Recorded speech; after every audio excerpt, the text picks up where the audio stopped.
سامعین کرام، دینی میلی بھائیوں، بزرگوں اور عزیز ساتھیوں اور میری اسلامی ماں اور بہنوں، اولاً تمام قسم کی حمد و ثنا اللہ رب العالمین کے لیے لائق اور زیبا ہے، جس نے ہم کو اور آپ کو پیدا کیا ہے اور ہماری پیدائش کے بعد جن چیزوں کی ضرورت تھی اللہ رب العالمین نے اپنے احسانات کے ذریعے سے ہمیں ان ساری چیزوں کا انتظام کر کے دیا ہے۔ روحانی طور پر ہم جن چیزوں کے محتاج تھے اللہ رب العالمین نے ان ساری چیزوں کا انتظام کیا، بے شمار انبیاء کرام کو اس دار فانی میں مبعوث کیا، اللہ رب العالمین نے بھیجا، اور ساتھ ہی ساتھ اللہ رب العالمین نے اپنی کتابوں کو ہماری ہدایت کے لیے نازل فرمایا، جس میں سب سے آخری کڑی جناب محمد رسول اللہ صلی اللہ علیہ وسلم ہیں، جنہوں نے اللہ رب العالمین کے جو تقاضے اور جو مطالبے ہیں، اللہ رب العالمین ایک بندے سے کن چیزوں کا مطالبہ کرتا ہے، ان ساری چیزوں کو اللہ کے رسول صلی اللہ علیہ وسلم نے امانت کے طور پر قرآن کی شکل میں امت تک پہنچا دیا، اور ساتھ ہی عملی طور پر اللہ کے نبی صلی اللہ علیہ وسلم نے اس کو کر کے دکھلایا ہے۔ اسی وجہ سے اللہ رب العالمین نے نبی محترم حضرت محمد مصطفیٰ صلی اللہ علیہ وسلم کو ہمارے لیے بہترین اسوہ اور آئیڈیل قرار دیا ہے۔ عبادت کی جتنی شکلیں ہو سکتی ہیں، جس طریقے سے عبادت کی جا سکتی ہے، اللہ کے رسول صلی اللہ علیہ وسلم نے عملی طور پر کر کے دکھلایا ہے، چاہے قولی ہو، یعنی آدمی زبان سے جو الفاظ ادا کرتا ہے، قولی ہو یا فعلی ہو، پریکٹیکلی آدمی جو کرتا ہے، پریکٹس کر کے جو لوگوں کو دکھلاتا ہے، کرتا ہے، نماز ہے، حج ہے، پریکٹیکلی آدمی ہاتھ سے زکوٰۃ دیتا ہے، کیا طریقے ہو سکتے ہیں، اللہ کے رسول صلی اللہ علیہ وسلم نے عملی طور پر کر کے دکھلایا ہے۔ لیکن کبھی کبھی فرد محبت میں، عبادت کے شوق میں یا شیطان کے بہکاوے میں آ کر ایسے طریقے اپنانے کی کوشش کی گئی انسانوں کی طرف سے، مسلمانوں کی طرف سے، جس سے ایک بندہ اللہ رب العالمین کے نزدیک نہیں ہو سکتا ہے۔ عبادت کی وہ قسمیں اپنائی جاتی ہیں جس سے اللہ رب العالمین ناراض ہوتا ہے اور ایک بندہ اپنے رب سے دور ہو سکتا ہے، اور اللہ رب العالمین کی طرف سے مزید اس پر جرم عائد ہو سکتی ہے کہ اس نے اللہ رب العالمین اور اس کے رسول کے بتلائے ہوئے طریقے کو چھوڑ دیا، خرافات والے طریقے کو انجام دیا۔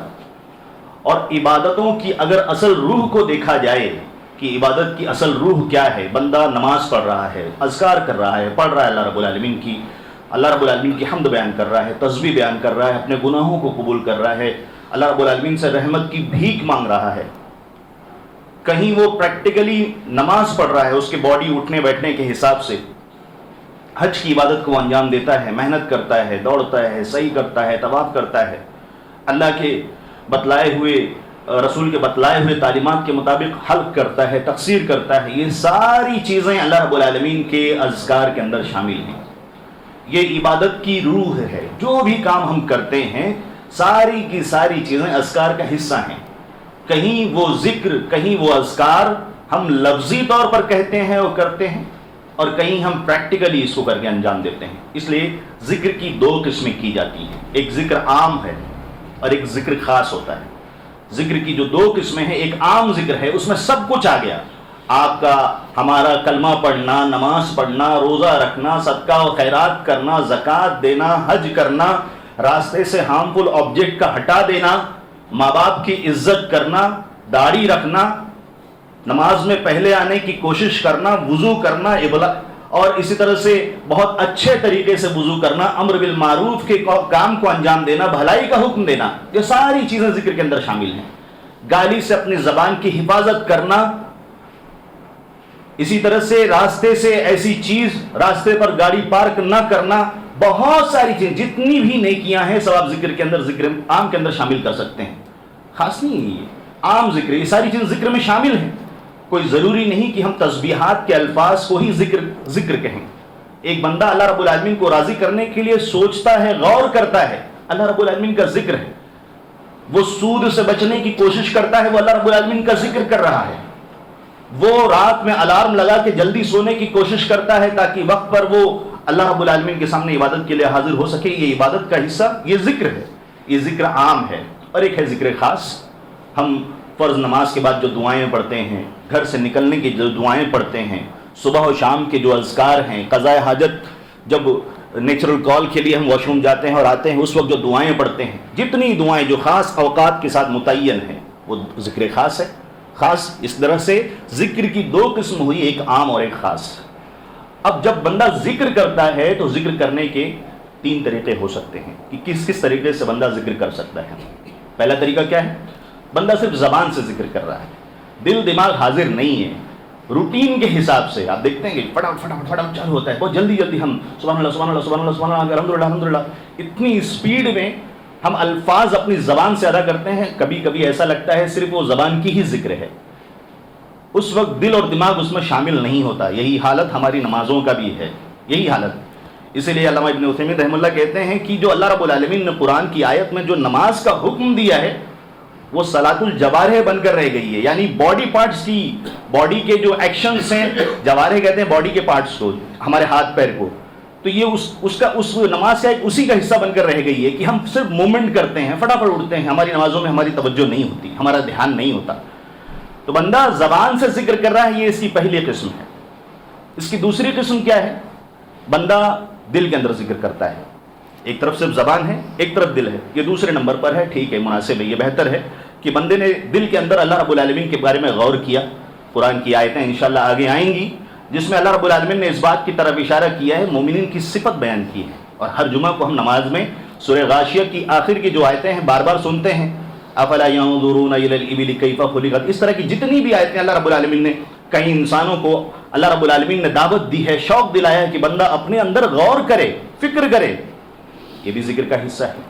تو بندہ دل کے اندر سوچتا ہے کہ اللہ رب العالمین نے کیسے اس دنیا کو بنایا ہے، پہاڑ بنائے ہیں، آسمان بنایا، اتنا پھیلا ہوا آسمان، یہ خشکی، یہ سمندر، اللہ رب العالمین نے ساری چیزیں اللہ رب العالمین کی بنائی ہوئی تخلیق کے بارے میں غور کرتا ہے۔ اور تیسری قسم جو ہے جس میں یہ دونوں ایک ساتھ شامل ہوتے ہیں، اور علامہ ابن قیم رحمہ اللہ نے فرمایا کہ یہ افضل الذکر ہے کہ بندہ زبان سے ذکر کرتا ہے اور دل اس پر شامل ہوتا ہے، ساتھ میں ہوتا ہے، اور یہی چیز ہم کو عبادت کے اندر مطلوب ہے۔ اسی چیز کو اللہ کے رسول صلی اللہ علیہ وسلم نے دوسری جگہ عبادت فی الاحسان، الاحسان فی العبادہ قرار دیا ہے۔ ان تعبد اللہ کأنک تراہ فإن لم تکن تراہ فإنہ یراک کی جو تعبیر ہے یہ اسی مفہوم کو لیے ہوئے ہے کہ بندہ اللہ رب العالمین کی عبادت اس طرح کرتا ہے کہ زبان اور دل دونوں اس عبادت کے اندر شامل ہوتے ہیں، شریک ہوتے ہیں، تبھی بہترین طریقے سے بندہ اللہ رب العالمین کو یاد کر سکتا ہے۔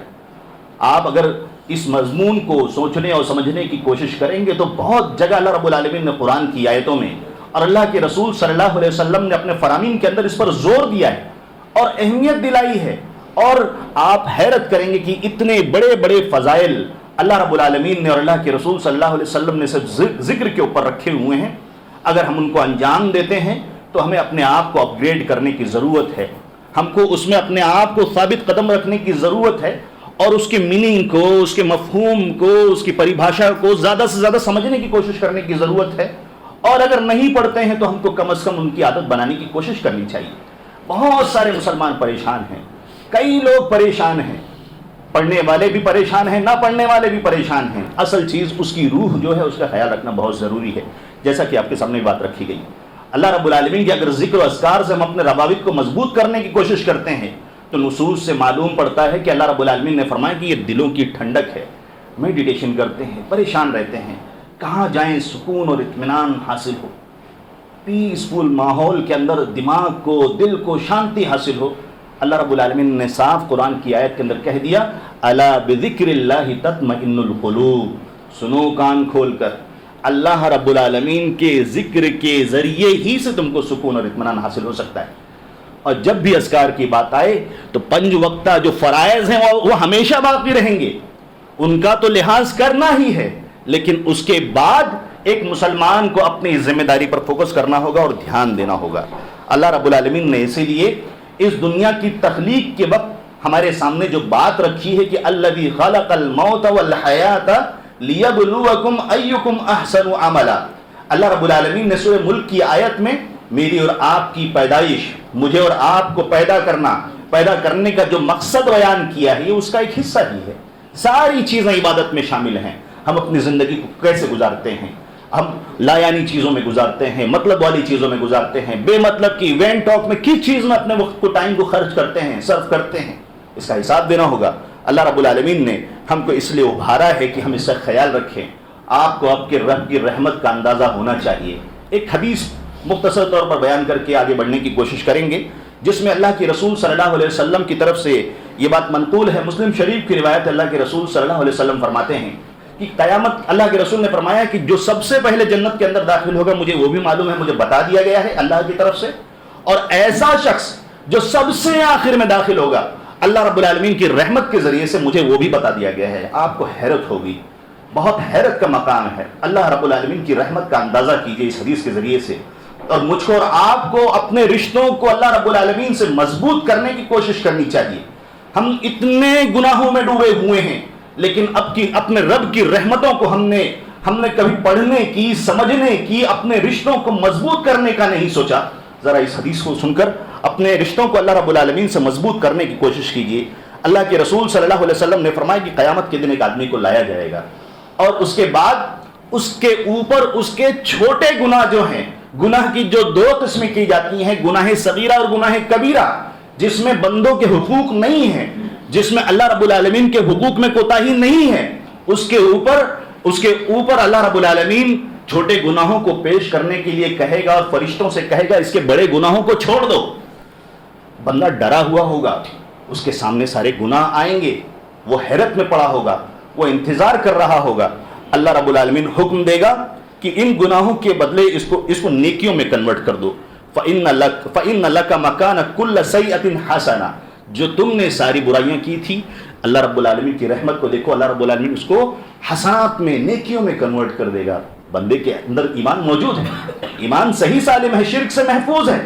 اس کے بعد اللہ کے رسول صلی اللہ علیہ وسلم نے فرمایا کہ اللہ رب العالمین فرشتوں سے کہے گا کہ اس کے بڑے گناہوں سے اس کو احراز کر دو, چھوڑ دو. وہ کہے گا اللہ رب العالمین سے, فَيَقُولُ رَبِّي قَدْ عَمَلْتُ أَشْيَاءً لَا أُرَاهَا هُنَا, میں اللہ رب العالمین میں نے کچھ ایسے کام کیے ہیں, مجھ سے ایسے بھی گناہ ہوئے ہیں جو یہاں مجھے نظر نہیں آ رہے. اللہ کے رسول صلی اللہ علیہ وسلم کے بارے میں حضرت ابو ذر رضی اللہ تعالیٰ عنہ فرماتے ہیں, فَلَقَدْ رَأَيْتُ رَسُولَ اللَّهِ صلی اللہ علیہ وسلم ضَحِكَ حَتَّى بَدَتْ نَوَاجِذُهُ. اللہ کے رسول صلی اللہ علیہ وسلم اس بات کو کہنے کے بعد اللہ کے رسول صلی اللہ علیہ وسلم مسکرائے. اللہ کے رسول صلی اللہ علیہ وسلم, آپ صلی اللہ علیہ وسلم کے سامنے کے دانت نظر آئے کہ اللہ رب العالمین نے اپنی رحمتوں سے بندے کے گناہ کو معاف کر دیا ہے. ان صغیرہ گناہ کو اللہ رب العالمین نے نیکیوں میں کنورٹ کر دیا ہے, اور بندہ اتنا معصوم, اس کو سمجھ میں نہیں آ رہا کہ اللہ رب العالمین نے میرے ساتھ ایسا معاملہ کیا ہوا ہے کہ میرے گناہ کہاں ہیں. تو اپنے رب کی رحمتوں کو سمیٹنے کی کوشش کرنی چاہیے. ہم نے سنا ہے اللہ کے نبی صلی اللہ علیہ وسلم کی صحیح حدیث کہ اللہ رب العالمین نے اپنی رحمت کا ایک حصہ اس دنیا کے اندر بھیجا ہوا ہے, اور اللہ کے رسول نے اگزامپل دے کر فرمایا کہ وہ اس ایک حصے کا ایک حصہ یہ ہے کہ مخلوق میں سے جو گھوڑے میں جو فیمیل گھوڑی ہے وہ اپنے بچے پر پیر رکھتی ہے, اور اس کو اس ڈر سے, اس اندیشے سے کہ میرے پیر سے کہیں بچے کو چوٹ نہ لگ جائے, زخم نہ لگ جائے, اپنا پیر ہٹا دیتی ہے. اللہ کے رسول صلی اللہ علیہ وسلم نے فرمایا یہ اس ایک رحمت کا حصہ ہے, اس ایک محبت کا حصہ ہے. باقی 99 اللہ رب العالمین نے اپنے پاس محفوظ کر کے رکھا ہوا ہے. قرآن میں اللہ رب العالمین نے فرمایا ہے, قرآن میں اللہ رب العالمین نے کیا کہا؟ اللہ رب العالمین نے کہا کہ ہم نے اس کو, میری وہ رحمتی وسعت کل شیء, اللہ رب العالمین کی رحمت نے ہر چیز کو گھیرا ہوا ہے. ہم اپنے رب کو سمجھنے کی کوشش کریں, اس کے بارے میں معلومات حاصل کرنے کی کوشش کریں. یہ ساری چیزیں ذکر کے اندر شامل ہیں. ہم نماز پڑھتے ہی فوراً مسجدوں کو چھوڑنے کی کوشش کرتے ہیں. اللہ کے رسول صلی اللہ علیہ وسلم نے کیا فرمایا؟ بندہ صرف وضو کی حالت میں مسجد کے اندر ہے, مصلی کے اندر موجود ہے, فرشتے اس کے لیے مغفرت کی دعائیں کرتے ہیں. کتنا آسان ہے, ذکر میں شامل ہے. آپ زبان سے پڑھیں نہ پڑھیں, آپ وضو کی حالت میں ہیں, مسجد کے اندر ہیں. ایسی جگہیں جہاں اللہ رب العالمین کے ذکر و اذکار کے لیے انتظام کیا جاتا ہے, ہم اور آپ اس سے اپنے آپ کو بچانے کی کوشش کرتے ہیں, دور رہنے کی کوشش کرتے ہیں. یہ چیزیں ایمان پر دلالت کرنے والی ہیں کہ ایک بندہ اللہ رب العالمین سے کس طرح اپنے رشتوں کو مضبوط کرنے کی کوشش کرتا ہے. آئیے ذرا سورہ عنکبوت کی آیت کو دیکھتے ہیں, جس میں اللہ رب العالمین نے فرمایا کہ اتل ما اوحی الیک من الکتاب واقم الصلاۃ ان الصلاۃ تنہی عن الفحشاء والمنکر ولذکر اللہ اکبر واللہ یعلم ما تصنعون. اللہ رب العالمین یہاں پر حکم دے رہا ہے, اے محمد صلی اللہ علیہ وسلم, اتلو, تلاوت کیجیے, قرآن پڑھیے. اللہ رب العالمین حکم دے رہا ہے, اور اسی طرح سے امت کو بھی یہ پیغام ملتا ہے کہ قرآن کی تلاوت کرو, اتلو، اللہ رب العالمین نے فرمایا ما اوحی الیک من الکتاب، جو اللہ رب العالمین نے آپ کی طرف بھیجا ہے، اللہ رب العالمین کی طرف سے نازل ہوئی ہے۔ اس کے بعد اللہ رب العالمین نے فرمایا وَأَقِمِ الصَّلَاةَ، تلاوت بھی کرنی ہے، نماز کا قیام بھی کرنا ہے۔ اس کے بعد اللہ رب العالمین نے اس کے فائدے بیان فرمائے کہ ان الصلاۃ تنہا عن الفحشاء والمنکر، نماز کو اگر ہم اس کے حقوق کے ساتھ جیسا پڑھنا ہے، پوری توجہ کے ساتھ، اس کے شرائط کے ساتھ، تو اللہ رب العالمین نے جو فائدہ بیان کیا ہے، ہم فحشاء سے، منکر سے محفوظ رہیں گے۔ ورنہ بہت سارے ایسے نمازی ہیں جو اس طرح اس کا شکار ہیں، علماء نے یہ بات کہی ہے۔ اس کے بعد پھر اللہ رب العالمین نے فرمایا کہ وَلَذِكْرُ اللَّهِ أَكْبَرُ، اور اللہ رب العالمین کا ذکر کرنا یہ بہت بڑی بات ہے، بہت بڑی بات ہے۔ وَاللَّهُ يَعْلَمُ مَا تَصْنَعُونَ، اگر اللہ رب العالمین جانتا ہے جو کچھ تم کرتے ہو، سرے عام کرتے ہو، چھپ کر کرتے ہو، کھلے طور پر کرتے ہو، اپنے اہل و عیال کے بیچ میں رہ کر کرتے ہو، فیملی کے بیچ میں رہ کے جو کام انجام دیتے ہو، اور جس طرح سے تم لوگوں کے بیچ میں رہ کر کرتے ہو، ساری چیزوں سے اللہ رب العالمین باخبر ہے۔ یہاں اللہ رب العالمین نے ذکر کے بارے میں ابھارا ہے اور سمجھایا ہے۔ اللہ رب العالمین نے تلاوت کا حکم دیا، قرآن کی تلاوت کرنا بھی ذکر میں شامل ہے، نماز کی ادائیگی یہ بھی ذکر میں شامل ہے۔ اس کے بعد اللہ رب العالمین نے الگ سے بندے کو حکم دیا کہ اللہ رب العالمین کے ذکر پر دھیان دینا ہے۔ یہاں پر مفسرین نے کہا ہے کہ بندہ جب 5 وقتہ نماز کا خیال کرتا ہے تو اس 5 وقت کی نماز کے اندر اللہ کا وہ بندہ گناہوں سے محفوظ رہتا ہے، حرام چیزوں سے، گناہ کی چیزوں سے، لایانی باتوں سے محفوظ رہتا ہے۔ لیکن اس کے بعد جو درمیان کا جو ٹائم ہے اس میں کیا؟ تو اس کے لیے اللہ رب العالمین نے اس کو ذکر و اذکار پر ابھارا ہے۔ بندہ جب ذکر و اذکار میں اللہ رب العالمین کی باتوں کے بارے میں غور کرنے میں، علم دین کو حاصل کرنے میں، قرآن کی تلاوت میں، اس طرح سے کسی بھی نیکی کے کام میں اپنے آپ کو انوالو کرتا ہے، تو اس طرح سے وہ حرام چیزوں سے، گناہ کی چیزوں سے اپنے آپ کو بچا لے گا۔ کس طرح سے اللہ رب العالمین نے انتظام کیا ہے ہمارے لیے؟ ایک واجبی دوا ہے مریض کے لیے، اس کا انتظام اللہ رب العالمین نے کیا نماز کے ذریعے سے، اور اس کے بعد بندے کو ویکسینیٹڈ کرنے کے لیے اللہ رب العالمین نے اس کے ڈیفنس پاور کو، تاکہ وہ گناہوں سے بھی محفوظ رہے، وہ اللہ رب العالمین کے ذکر کے اندر مزید انوالو ہو جائے۔ تو اس طرح سے وہ پروف اس کو اللہ رب العالمین نے کر دیا، گناہوں کے ذریعے سے بندہ محفوظ رہ سکتا ہے۔ یہ ہمارے رب کی رحمت اور اس کی شفقت ہی ہے کہ اس نے ہم کو، اللہ رب العالمین نے یہ نظام سکھایا اور بتلایا ہے۔ لیکن ہم اور آپ اللہ رب العالمین کے نظام پر نہیں چلنا چاہتے، ہم بغاوت کرنا چاہتے ہیں، اور ہمارے ان حرکتوں کے ذریعے سے ہم اللہ رب العالمین کو ناراض کر سکتے ہیں۔ اسی لیے اللہ رب العالمین نے مومنوں کے بارے میں فرمایا کہ الذین آمنوا وتطمئن قلوبهم بذکر اللہ الا بذکر اللہ تطمئن القلوب۔ اللہ رب العالمین نے فرمایا یہاں پر کہ جو مومنین ہوتے ہیں ان کے دلوں، ان کی عادت ہوتی ہے کہ وہ اللہ رب العالمین کے ذکر کے ذریعے سے اطمینان حاصل کرتے ہیں۔ یہ اہل ایمان کی نشانی اللہ رب العالمین نے بتلائی ہے۔ اور ہم اہل ایمان ہیں، ہم کس طرح سے اپنے دل کو سکون پہنچانے کی کوشش کرتے ہیں؟ مجھ کو اور آپ کو اس سے کمپیریزن کر کے سوچنا چاہیے۔ بہت سارے لوگ ہیں جو ایئر فون لگا کر اپنے دماغ کو سکون اور راحت بخشنے کی کوشش کرتے ہیں۔ بہت سارے ایسے لوگ ہیں، ایسی جگہوں پر نکل جاتے ہیں جہاں وہ چیز جائز اور مناسب نہیں ہے، اور وہاں سے وہ سکون اور راحت کو حاصل کرنے کی کوشش کرتے ہیں۔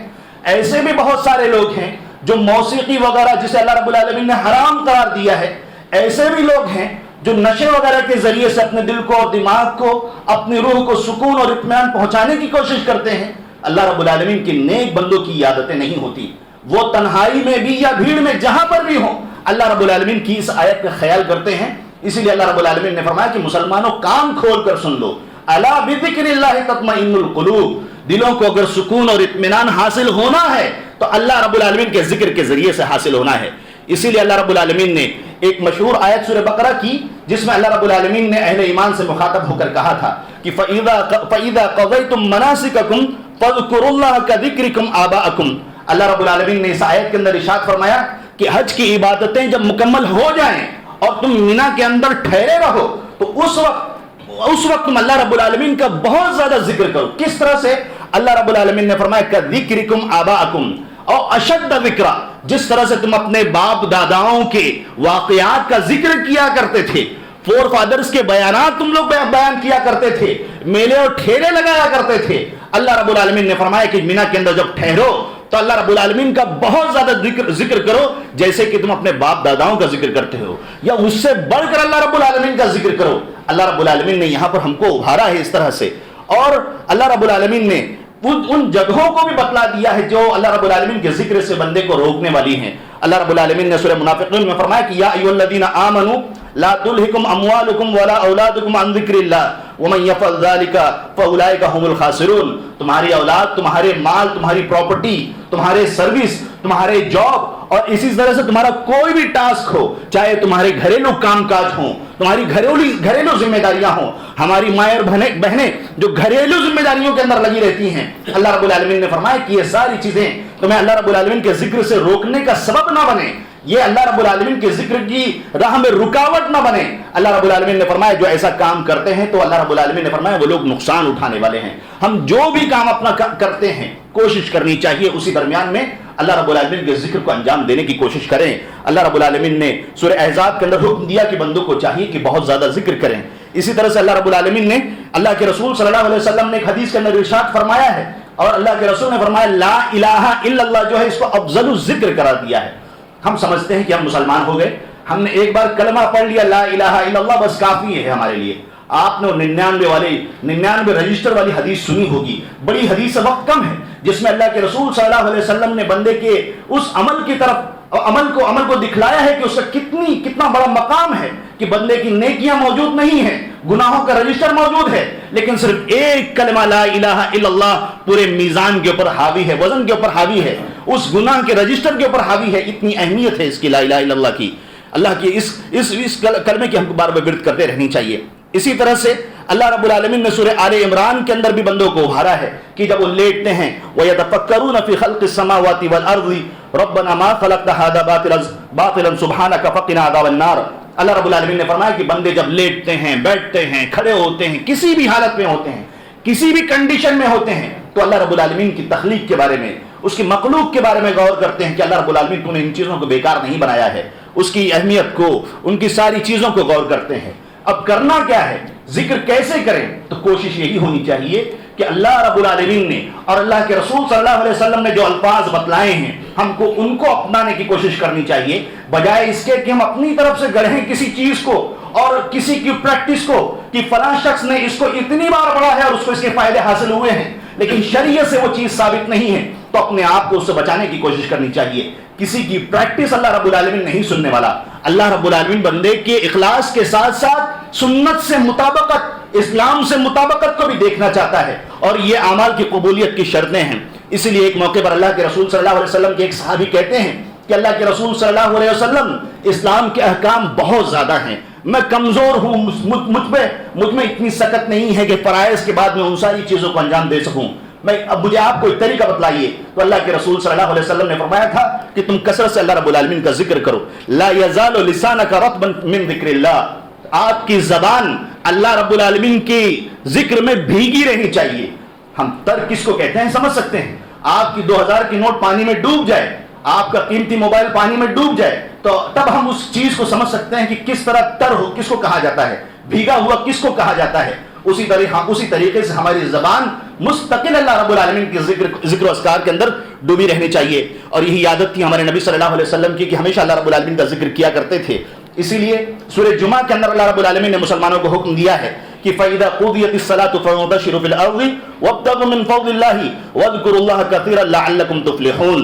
جب نماز ہو جائے اس کے بعد تم زمین میں پھیل جاؤ اور اللہ رب العالمین کے فضل کو تلاش کرنے کی کوشش کرو. اللہ رب العالمین نے اس کے بعد اسی بیچ میں ہم اور آپ جب روزی کو تلاش کر رہے ہوں، دنیاوی ذمہ داری کو ادا کر رہے ہوں، تب اللہ رب العالمین نے ہم کو حکم دیا ہے کہ اللہ رب العالمین کا بہت زیادہ ذکر کرے. اس کے بعد اللہ رب العالمین نے فرمایا لعلکم تفلحون. انجام کیا ہوگا اگر تم کام کرتے کرتے اللہ رب العالمین کا بہت زیادہ ذکر کرو گے تو اللہ رب العالمین نے فرمایا لعلکم تفلحون، تاکہ تم کامیاب ہو جاؤ. تو اس چیز کی امید زیادہ ہے کہ ہم اللہ رب العالمین کو راضی کر کے اس کے فضل کو اس کے ذریعے سے حاصل کرنے کی کوشش کریں. جنگ کے میدان کے اندر بھی اللہ رب العالمین نے ہم کو اس بات کا حکم دیا ہے کہ اللہ رب العالمین کے بندے کی حیثیت سے ہم کو چاہیے کہ بہت زیادہ ذکر کریں. ہم جب بھی لڑائی جھگڑا جو جنگ کا میدان اللہ رب العالمین نے ذکر کیا ہے وہاں اللہ رب العالمین نے گالی گلوچ کرنے کی اجازت نہیں دی کہ بندہ جو چاہے اول فول بکے. میدان جنگ ہے، اللہ رب العالمین نے وہاں پر بھی بندے کو اللہ کی مدد حاصل کرنے کی کوشش اور اللہ رب العالمین کی رحمت کو حاصل کرنے کے لیے ابھارا ہے. اسی لیے ایک موقع پر اللہ کے رسول صلی اللہ علیہ وسلم نے ایک صحابی سے کہا تھا کہ الا انبئکم بخیر اعمالکم، میں تمہیں کیا وہ چیز نہ بتلاؤں جو نیکیوں میں سب سے اچھی ہے. اور اس کے بعد اللہ رب العالمین کے نزدیک بہت زیادہ پاکیزہ ہے، اور اس چیز سے زیادہ بہتر ہے کہ تم اللہ رب العالمین کے راستے میں سونا اور چاندی خرچ کرو، یعنی اللہ کے راستے میں صدقہ کرو، اس سے بھی بہتر ہے، اور بلکہ اس سے بھی بہتر ہے کہ تم اپنے رب کو راضی کرنے کے لیے میدان جنگ میں نکلے ہو، اور تم اس کنڈیشن میں واپس آ جاتے ہو کہ تم اپنی جانوں کو وہاں قربان کرو۔ اللہ کے رسول صلی اللہ علیہ وسلم کے صحابی کہتے ہیں قالوا بلا، اللہ کے رسول نے فرمایا ذکر اللہ تعالی، یعنی اس کنڈیشن میں کہ اللہ رب العالمین کو راضی کرنے کے لیے اگر بندہ ذکر کرتا ہے تو ان سارے اعمال سے زیادہ اللہ رب العالمین کو یہ چیز بہت زیادہ پسند ہے۔ معاذ بن جبل رضی اللہ تعالیٰ عنہ کہتے ہیں کہ میں اس سے زیادہ اللہ رب العالمین کے عذاب کو دور کرنے والا کسی چیز کو نہیں پاتا۔ اور بھی بہت سارے نصوص ہیں جس میں اللہ رب العالمین نے ہم کو ابھارا ہے۔ اللہ کے رسول صلی اللہ علیہ وسلم نے فرمایا جو بہت زیادہ اللہ رب العالمین کا ذکر کرتا ہے اللہ رب العالمین اس کی دعاؤں کو رد نہیں کرتا۔ ثلاثۃ لا يرد اللہ دعاءہم، اللہ رب العالمین تین ایسے لوگ ہیں جن کی دعاؤں کو رد نہیں کرتا۔ اس میں سے پہلا شخص کیا ہے؟ الذاکر اللہ کثیرا والمظلوم والامام المقسط، پہلا شخص وہ ہے جو اللہ رب العالمین کا بہت زیادہ ذکر کرنے والا ہے، دوسرا جو مظلوم ہے، اور تیسرا جو انصاف کرنے والا ہے۔ ایسا شخص جو اللہ رب العالمین کا ذکر کرتا ہے، اللہ کے رسول صلی اللہ علیہ وسلم نے فرمایا، حدیث قدسی ہے کہ اللہ رب العالمین کہتا ہے کہ جب بندہ مجھے اپنے دل کے اندر یاد کرتا ہے تو اس بندے کو میں اپنے دل کے اندر، اپنے نفس کے اندر یاد کرتا ہوں۔ جب بندہ مجھے اس طرح بھیڑ میں اور مجلس میں یاد کرتا ہے تو میں اس کو اس سے بہترین جو مجلس ہے، جو اس سے بہترین جگہ ہے لوگوں کی، وہاں میں ان کو یاد کرتا ہوں۔ اللہ کے رسول نے فرمایا کہ جب بندہ اللہ رب العالمین کی طرف ایک بالش بڑھتا ہے تو اللہ کے رسول نے فرمایا کہ اللہ تعالیٰ کہتا ہے کہ میں اس کی طرف ایک ہاتھ بڑھتا ہوں۔ جب بندہ اللہ رب العالمین کی طرف ایک ہاتھ بڑھتا ہے تو اللہ کے رسول نے فرمایا کہ اللہ رب العالمین بندوں سے کہتا ہے میں تمہاری طرف دونوں ہاتھوں کو پھیلا کر تمہاری طرف بڑھتا ہوں۔ اللہ کے رسول صلی اللہ علیہ وسلم نے ذکر کی ایسی فضیلتیں بتلائی ہیں۔ ایک موقع پر حضرت ابی بن کعب رضی اللہ تعالیٰ عنہ کے پاس اللہ کے رسول صلی اللہ علیہ وسلم آتے کہتے ہیں کہ اللہ رب العالمین نے مجھے حکم دیا ہے کہ میں قرآن کی تلاوت تمہارے اوپر پڑھ کر سناؤں، تمہارے اوپر قرآن پڑھ کر سناؤں۔ ابی بن کعب کہتے ہیں کیا اللہ نے میرا نام لیا ہے؟ وہ رونے لگتے ہیں۔ حضرت محمد صلی اللہ علیہ وسلم فرماتے ہیں کہ ہاں اللہ نے تمہارا نام لے کر کہا ہے۔ ہمارے نزدیک اللہ رب العالمین کا ذکر کرنا، کیا اس کی یہ اہمیت اور مقام حاصل ہو سکتا ہے؟ حضرت ابی بن کعب رضی اللہ تعالیٰ عنہ اس بات کو سن کر رونے لگے۔ اگر ہم اللہ رب العالمین کا ذکر کرتے ہیں، یہ تسبیحات، یہ سبحان اللہ، یہ الحمدللہ اللہ رب العالمین کے عرش کے چکر لگاتی ہیں، اور جس بندے نے اس کا ورد کیا ہوا ہے وہ اس بندے کے نام کو لے کر کہ فلاں شخص نے، عبداللہ نے، عبد الرحمن نے، فلاں شخص نے اللہ رب العالمین کا ذکر کیا ہے، وہ اللہ رب العالمین کے عرش کا طواف کرتی رہتی ہیں۔ اللہ کے رسول صلی اللہ علیہ وسلم نے فرمایا اگر بندہ الحمدللہ کہتا ہے تو یہ میزان کو بھرنے والا ہے۔ اللہ کا بندہ اگر سبحان اللہ کہتا ہے تو یہ میزان کا بھرنے والا ہے۔ اللہ کے رسول صلی اللہ علیہ وسلم نے فرمایا کہ اللہ رب العالمین کے نزدیک یہ دو کلمے یہ بہت زیادہ پسندیدہ ہیں۔ اللہ کے رسول صلی اللہ علیہ وسلم نے فرمایا کہ آسمان کی یہ سورج جن چیزوں کے اوپر طلوع ہوتا ہے اس سے بھی میرے نزدیک یہ چیز بہت زیادہ محبوب ہے۔ اللہ کے رسول صلی اللہ علیہ وسلم نے سبحان اللہ، الحمدللہ اور اسی طرح سے لا الہ الا اللہ، اللہ اکبر کے جو فضائل بتلائے ہیں کہ اس کے ذریعے سے اللہ رب العالمین ہمارے گناہوں کو مٹاتا ہے۔ اگر کوئی بندہ ایک مرتبہ سبحان اللہ کہتا ہے تو اللہ کے رسول نے فرمایا کہ اس کی 20 گناہوں کو اللہ رب العالمین مٹاتا ہے، اس کی 20 نیکیاں لکھی جاتی ہیں۔ اگر کوئی اللہ اکبر کہتا ہے اللہ کے رسول نے فرمایا کہ اس کی 20 نیکیاں لکھی جاتی ہیں، اس کے 20 گناہ مٹائے جاتے ہیں۔ سیم یہی معاملہ ان اذکار کے بارے میں اللہ رب العالمین نے بتلایا ہے۔ اگر ہم کوئی بری چیز سنتے ہیں تو ہم کہتے ہیں لا حول ولا قوت الا باللہ، حالانکہ یہ اس کا مقام نہیں ہے۔ اللہ کے رسول نے فرمایا اگر کوئی کہتا ہے لا حول ولا قوت الا باللہ، سبحان اللہ کہتا ہے، اللہ اکبر کہتا ہے، تو اللہ رب العالمین اس کے گناہوں کو مٹاتا ہے۔ کوئی بری چیز ہم نے سنی تو وہ اس وقت اللہ رب العالمین کی پناہ مانگنی چاہیے کہ اللہ ہم کو اس سے حفاظت فرمائے، وہاں اس کا یہ مقصود نہیں، اللہ رب العالمین نے اس کو جنت کا خزانہ قرار دیا ہے۔ اسی طرح سے اللہ کے رسول نے فرمایا اگر کسی شخص نے یوں ہی الحمدللہ کہا، بنا کھانا کھائے ہوئے یا بنا کسی نعمت کے فائدہ اٹھائے بغیر اپنی طرف سے ایسے ہی الحمدللہ کہا، اللہ کے رسول صلی اللہ علیہ وسلم نے فرمایا اللہ تعالیٰ اس کو 30 نیکیاں دیتا ہے، 30 گناہ اس کے معاف کیے جاتے ہیں۔ کتنی بڑی فضیلت اللہ کے رسول صلی اللہ علیہ وسلم نے بتلائی ہے۔ اللہ کے رسول صلی اللہ علیہ وسلم نے فرمایا ایک حدیث کے اندر کہ جس طرح سے یہ پتے سوکھ گئے ہیں، اللہ کے رسول صلی اللہ علیہ وسلم نے لاٹھی سے مارا اور فرمایا کہ جس طرح سے یہ پتے جھڑ رہے ہیں، تم اذکار کے ذریعے سے اللہ رب العالمین سے اپنے گناہوں کو اس طرح معاف کروا سکتے ہو۔ اللہ کے رسول صلی اللہ علیہ وسلم نے اور بھی فضائل بتلائے ہیں۔ اللہ کے رسول صلی اللہ علیہ وسلم نے فرمایا کہ جو سبحان اللہ و بحمدہ صبح شام کے اذکار میں پڑھتا ہے، 100 مرتبہ پڑھتا ہے، تو اللہ کے رسول صلی اللہ علیہ وسلم نے اس کی جو فضیلت بتلائی ہے وہ ہم کو چاہیے کہ صبح شام کے اذکار کے ذریعے سے ان کو حاصل کرنے کی کوشش کریں۔ اللہ کے رسول صلی اللہ علیہ وسلم نے ذکر کیا کہ جو صبح کے وقت سبحان اللہ و بحمدہ یا شام کے وقت پڑھتا ہے تو اللہ کے رسول صلی اللہ علیہ وسلم نے فرمایا کہ اللہ رب العالمین اس کے گناہوں کو مٹا دیتا ہے، چاہے وہ سمندر کے جھاگ کے برابر گناہ کیوں نہ ہو، سمندر کے جھاگ کے برابر گناہ کیوں نہ ہو۔ اللہ کے رسول صلی اللہ علیہ وسلم نے فرمایا ہے 100 مرتبہ سبحان اللہ و بحمدہ پڑھنے کی وجہ سے اللہ رب العالمین اس کے گناہوں کو معاف کر دیتا ہے، مٹا دیتا ہے، اتنے سارے گناہ۔ اسی طرح سے سید الاستغفار ہے، اکثر لوگوں کو یاد ہوگی۔ اللہ کے رسول صلی اللہ علیہ وسلم نے فرمایا اللہم انت ربی لا الہ الا انت، تو یہ والی جو دعا ہے اللہ کے رسول صلی اللہ علیہ وسلم نے فرمایا جو بندہ اس کو صبح کے وقت پڑھتا ہے اور شام کے وقت پڑھتا ہے، اگر صبح کے وقت پڑھتا ہے شام میں اس کا انتقال ہو جائے تو بندہ جنت کے اندر داخل ہوگا، شام میں پڑھتا ہے انتقال ہو جائے تو جنت کے اندر داخل ہوگا۔ اللہ کے رسول صلی اللہ علیہ وسلم نے یہ اذکار بتلائے ہیں۔ اسی طرح سے اگر کوئی شخص بسم اللہ الذی لا یضر پڑھتا ہے تو اللہ کے رسول صلی اللہ علیہ وسلم نے فرمایا صبح کے وقت یا شام کے وقت تو اچانک آنے والی مصیبتوں سے وہ بندہ محفوظ رہتا ہے۔ اسی طرح سے اللہ کے رسول صلی اللہ علیہ وسلم سے اور بھی جو صبح و شام کے اذکار میں جو دعائیں منقول ہیں کہ لا الہ الا اللہ وحدہ لا شریک لہ لہ الملک و لہ الحمد وہو علی کل شیء قدیر، کوئی بندہ اگر صبح کے وقت 100 مرتبہ پڑھتا ہے تو اللہ کے رسول صلی اللہ علیہ وسلم نے فرمایا ہے کہ اس سے اللہ رب العالمین اس کو جو ثواب دیتا ہے 10 غلاموں کو آزاد کرنے کا ثواب دیتا ہے۔ اسی طرح سے 100 نیکیاں لکھی جاتی ہیں، 100 گناہ مٹا دیے جاتے ہیں۔ وَكَانَتْ لَهُ حِرْزًا مِنَ الشَّيْطَانِ، اور اللہ رب العالمین شیطان کی بدماشیوں سے اس کو محفوظ رکھتا ہے، اور یہ شام تک یہ معاملہ رہتا ہے۔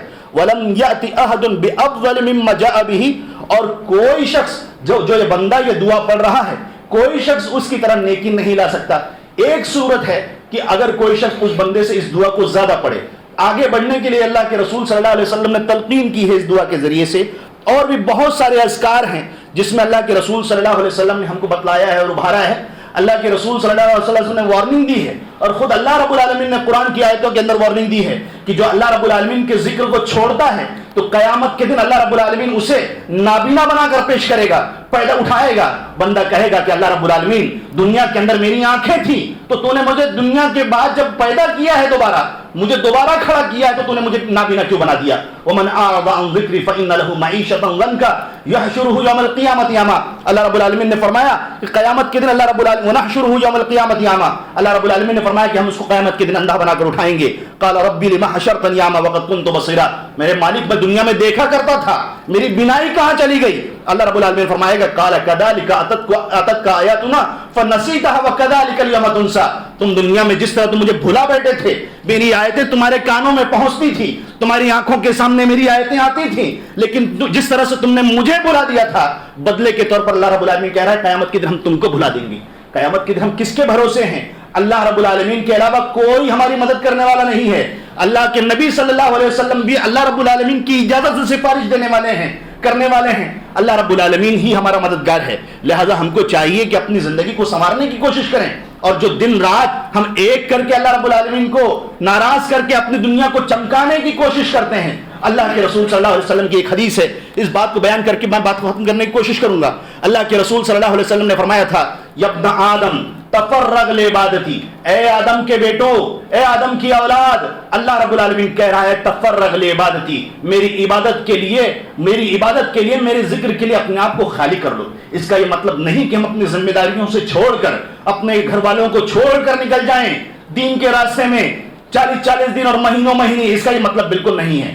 اللہ کے رسول صلی اللہ علیہ وسلم نے یہاں پر جو حدیث قدسی بتلائی ہے، اپنی ذمہ داری کو ادا کرتے ہوئے اللہ کے رسول نے فرمایا یا ابن آدم تفرغ لعبادتی، اللہ تعالیٰ کہتا ہے کہ اے آدم کے بیٹو، میری عبادت کے لیے خود کو خالی کر لو۔ اس کا انجام کیا ہے؟ املأ صدرک غنًا، میں تمہارے سینے کو بے نیازی سے بھر دوں گا۔ کیا مطلب؟ ہم جو پریشان رہتے ہیں، یہاں ہاتھ پھیلانا وہاں ہاتھ پھیلانا، دل میں بے چینی پریشانی ہے، اس کا انتظام کہاں سے ہو، اس کا انتظام کہاں سے ہو؟ اللہ تعالیٰ اس کی ذمہ داری لے رہا ہے۔ املأ صدرک غنًا، میں تمہارے سینے کو بے نیاز کر دوں گا۔ وَأَسُدُّ فَقْرَكَ، اور تمہاری محتاجگی کو، فقیری کو ختم کر دوں گا.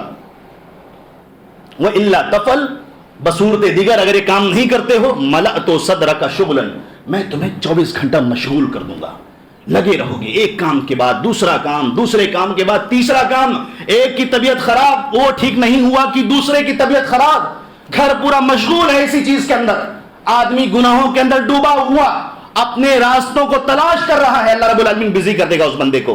وَلَمْ أَسُدْ فَقْرَكَ، کہاں جائیں گے؟ اللہ تعالیٰ نے کہا کہ میں تمہاری فقیری کو دور نہیں کروں گا، تمہاری محتاجگی کو دور نہیں کروں گا، تمہیں مشکل میں ڈال دوں گا. اللہ رب العالمین یہ کہنا چاہتا ہے. اور ایسے گھر جس میں اللہ رب العالمین کا ذکر نہ ہو، اللہ کے رسول صلی اللہ علیہ وسلم نے اسے مردہ گھر قرار دیا ہے. مردہ گھر، قبرستان ہم جب کہتے ہیں تو بہت آسانی سے ہمیں یہ چیز گزر جاتی ہے ہمارے کانوں کے پاس سے. مردہ گھر جاتے ہیں کیسی بدبو آتی ہے، کیسی وحشت طاری ہوتی ہے دلوں کے اوپر، کیسی گھبراہٹ لگتی ہے ان جنازوں کے بیچ میں، ان لاشوں کے بیچ میں. اللہ کے رسول نے فرمایا جس گھر کے اندر اللہ کا ذکر نہ ہو وہ مردہ گھر ہے، مردہ گھر. ہمیں اپنے اندر، اپنے گھروں کے اندر، اپنے اہل و عیال کے اندر اللہ رب العالمین کے ذکر و اذکار کو اور اللہ رب العالمین کی عبادتوں کو پیدا کرنے کی کوشش کرنی چاہیے. اللہ رب العالمین سے دعا ہے کہ ہمیں کہنے سننے سے زیادہ اپنے دین پر، اپنی شریعت پر عمل پر ہونے کی توفیق عنایت فرمائے. آمین. وآخر دعوانا ان الحمد للہ رب العالمین.